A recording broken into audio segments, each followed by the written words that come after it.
bakit ako na-kumbinsi na magpa-interview?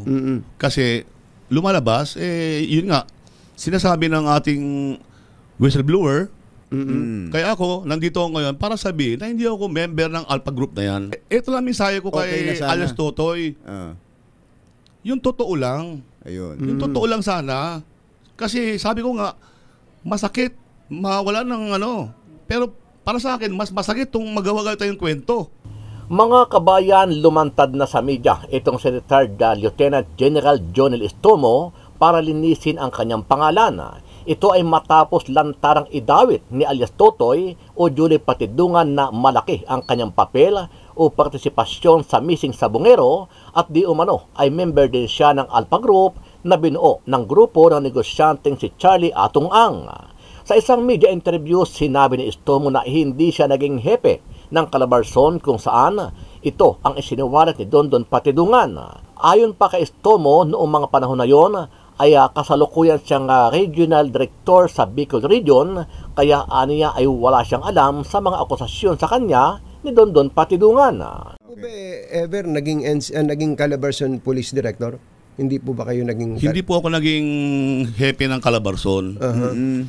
Nung nangyari po yung insidente na yan, yung missing sabungero na yan, I was the regional director of Bicol Region, Region 5. Okay.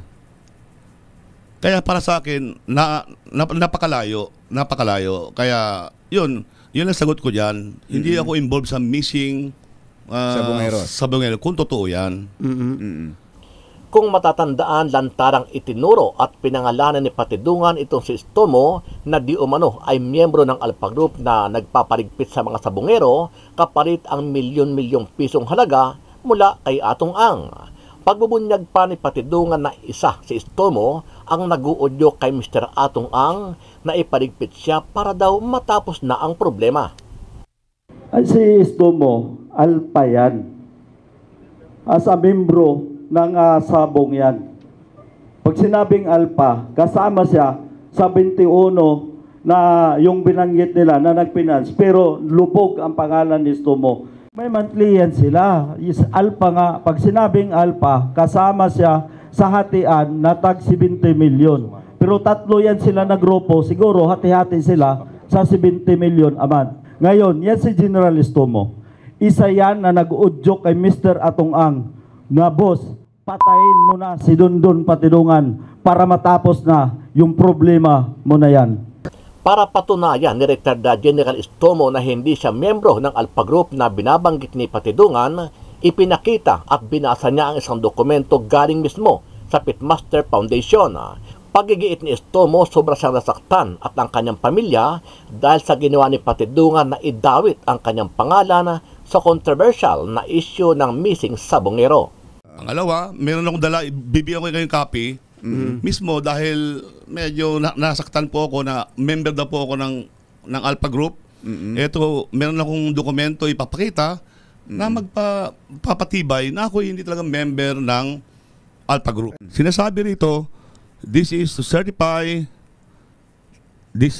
that based on records of Pitmaster Foundation Incorporated, retired Police Lieutenant General Jonel Cabrera Estomo is not in any way a trustee or an officer of the corporation nor connected to its business activities or operation. This certification is issued for whatever legal purpose it may serve. Signed, Attorney Caroline Cruz, Corporate Secretary, Executive Director. Nang tanungin si Estomo kung may malalim na kaugnayan sila ni Atong Ang at kung paano sila nagkakilala, umamin si Estomo na nabigyan siya ng 2 betting station ng online sabong sa General Santos City.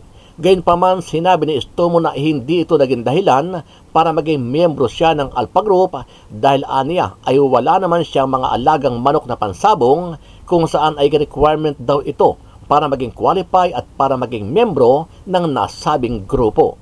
Actually, aminin ko, nabigyan niya ako ng kaya nagkaroon ako ng 2 betting station sa General Santos City. Yan po totoo. I will not deny na Betting na-meet ko station siya. ng Sabong. Online sabong. Okay. Pero hindi ba dahil sa may betting station kayo, hindi ba kayo nag-qualify bilang bilang Alpha Group na? Hindi po. Hindi talaga ako pwedeng maging mag-qualify. Unang-una, wala akong manok. Doon pa actually ako na nainggit nga ako sa iba. Kaya nag-start po ako, actually aminin ko, doon pa ang start ko na magkaroon ako ng breeding. Pa-breeding na ako ng manok dahil nakita ko na pagkagandang hanap buhay. Ang problema ay nahinto. Tinigil po yan ng former President Duterte. Ano ang masasabi mo dito, kabayan? Sa iyong palagay, sino kaya ang nagsasabi ng totoo? Si Dondon Patidungan ba na lantarang pinangalanan ang retired general o si Estomo na maring itinanggi ang mga pagbubunyag sa kanya ni Patidungan kaugnay sa isyu ng mga nawawalang sabongero? Sama-sama nating panoorin ang buong video at pakicomment nyo po ang inyong mga reaksyon at sariling opinyon. Pero bago yan, sa mga hindi pa po nakasubscribe sa ating channel na Kabayan News PH, pakipindot po ang subscribe button at pakiclick na rin ang notification bell para lagi kayong updated sa mga bagong upload natin na legit at napapanahong balita. Maraming pong salamat. Tuloy ang ginagawang paghahanda ng legal team ni retired Lieutenant General Jonel Estomo sa gagawing pagsasampa ng kaso laban kay Julie Patidongan alias Totoy. Ayon kay Estomo, masakit ang mga bintang ni alias Totoy na ikinasira ng kanyang pangalan. Pagdidiin ng dating general, hindi siya miyembro ng Alpha Group gaya ng ibinibintang nito. So, aantayin ko lang yung kanyang affidavit. Kung nandun talaga ang pangalan ko, kung nandun talaga yung pangalan ko sa affidavit, then I'll file appropriate charges against him.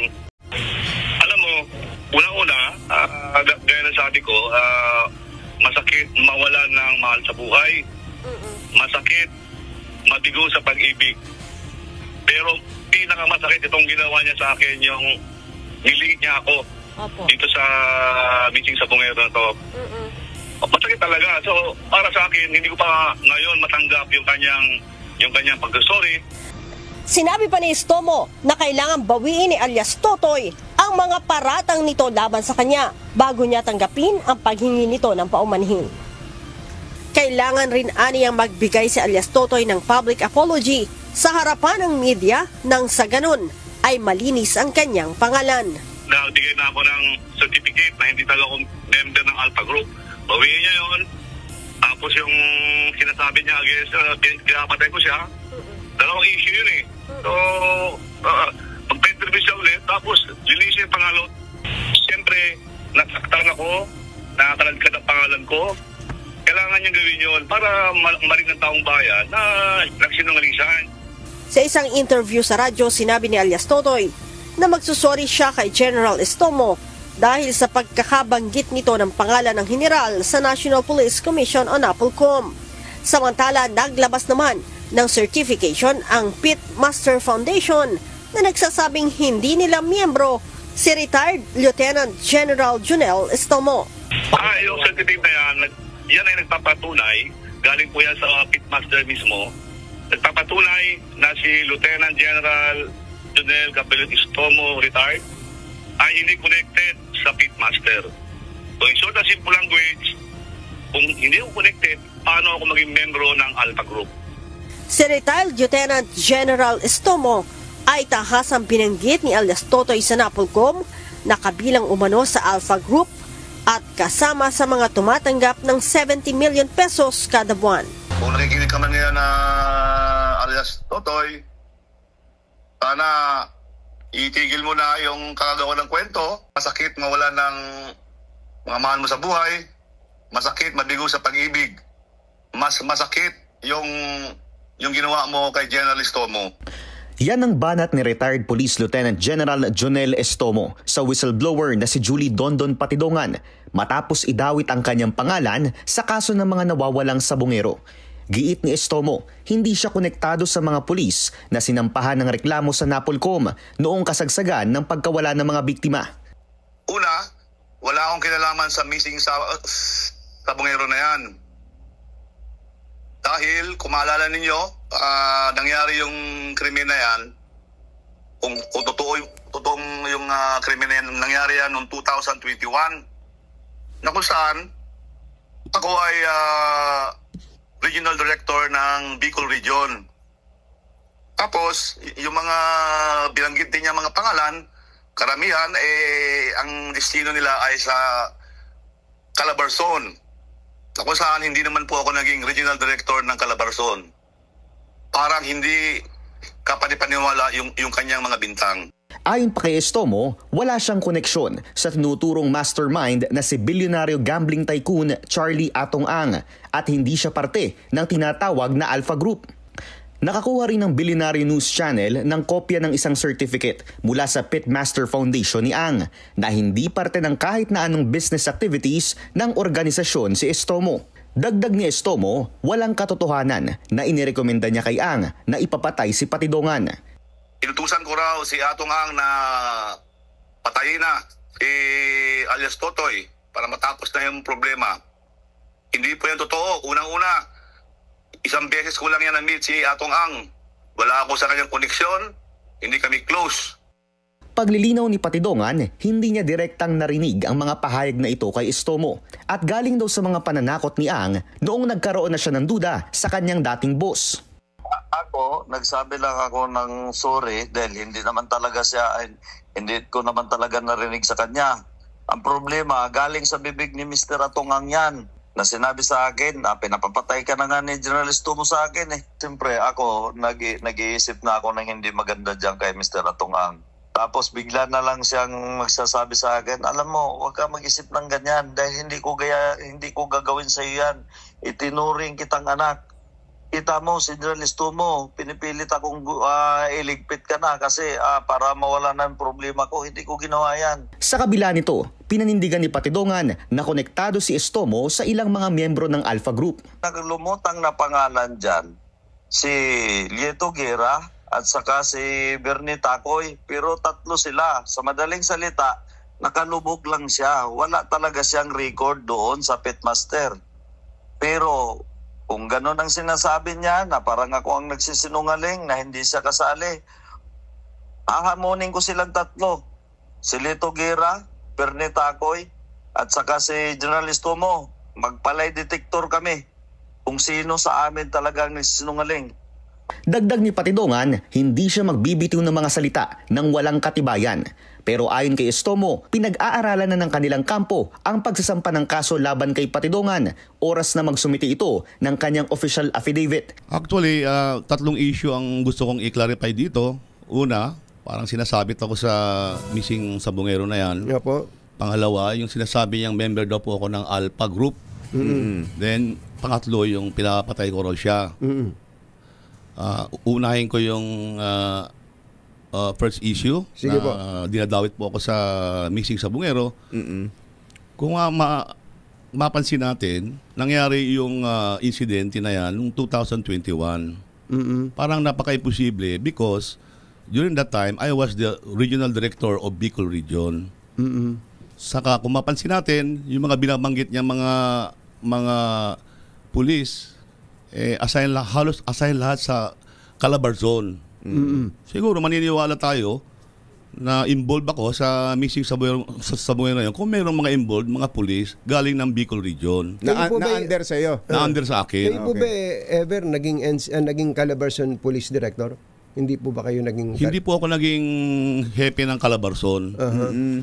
Nung nangyari po yung insidente na yan, yung missing sabungero na yan, I was the regional director of Bicol Region, Region 5. Okay.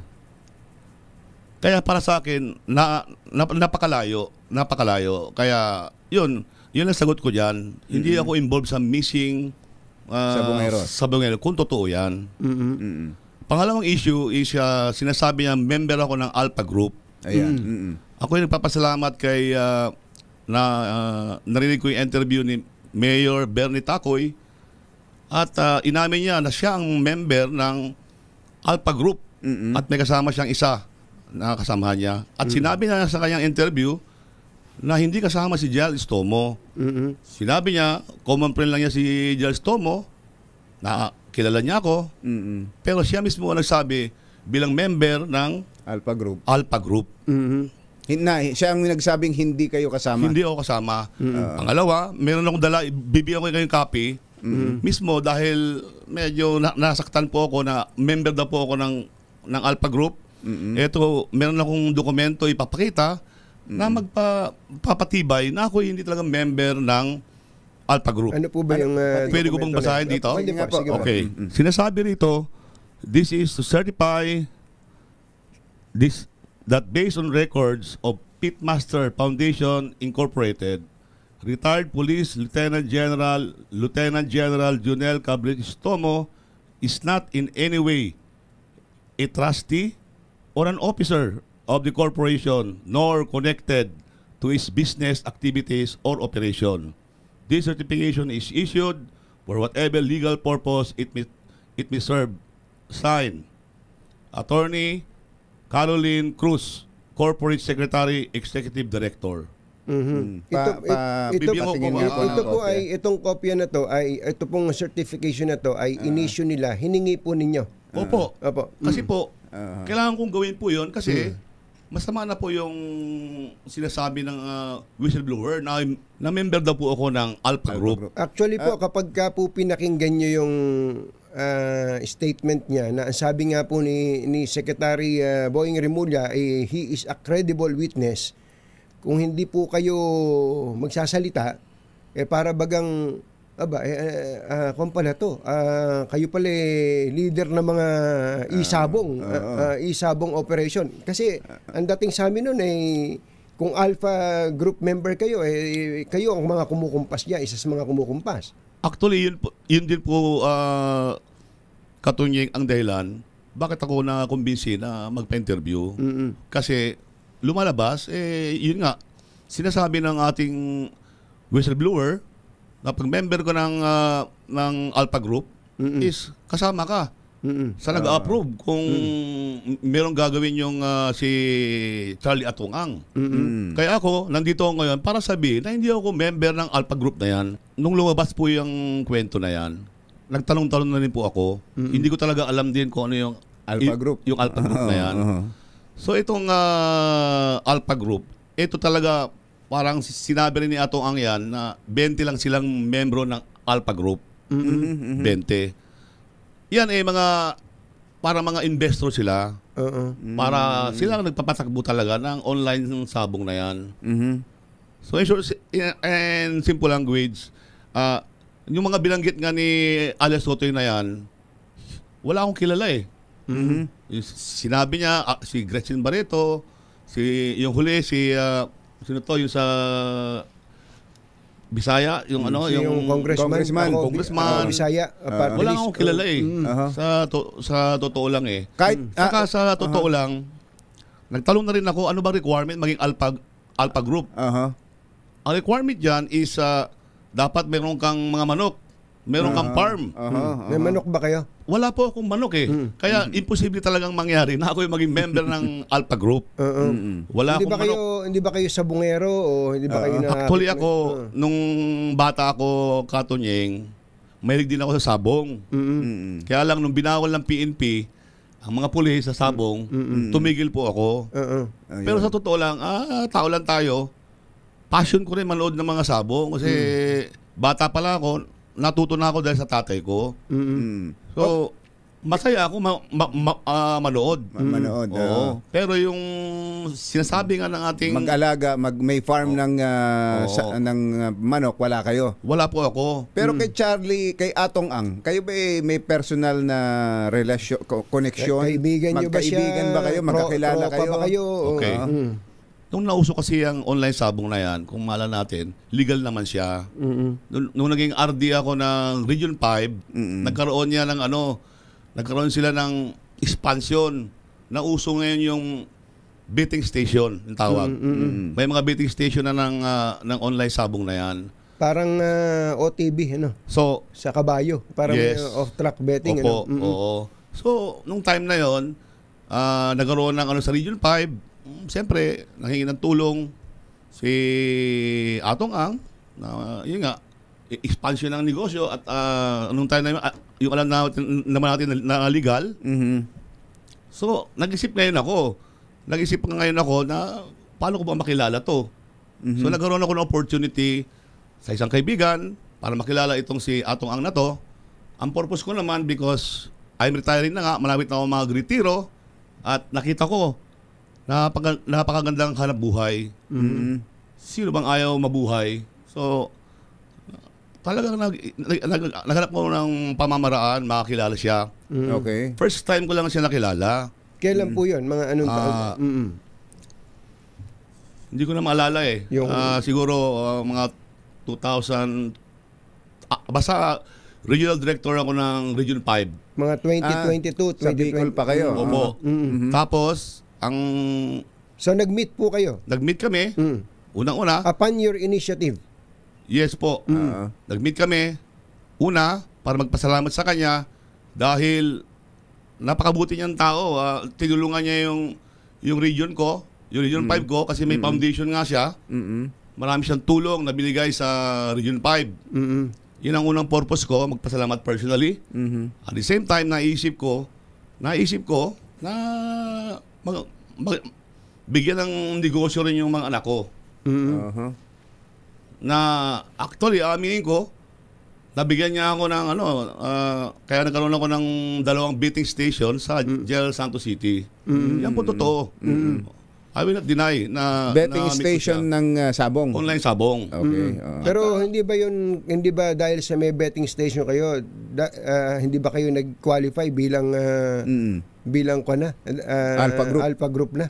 Hindi po. Hindi talaga ako pwedeng mag-qualify. Unang-una, wala akong manok. Doon pa actually ako nainggit nga ako sa iba. Kaya nag-start po ako. Actually, aminin ko, doon pa ang start ko na magkaroon ako ng breeding. Pa-breeding na ako ng manok dahil nakita ko na napakagandang hanap buhay. Ang problema ay nahinto.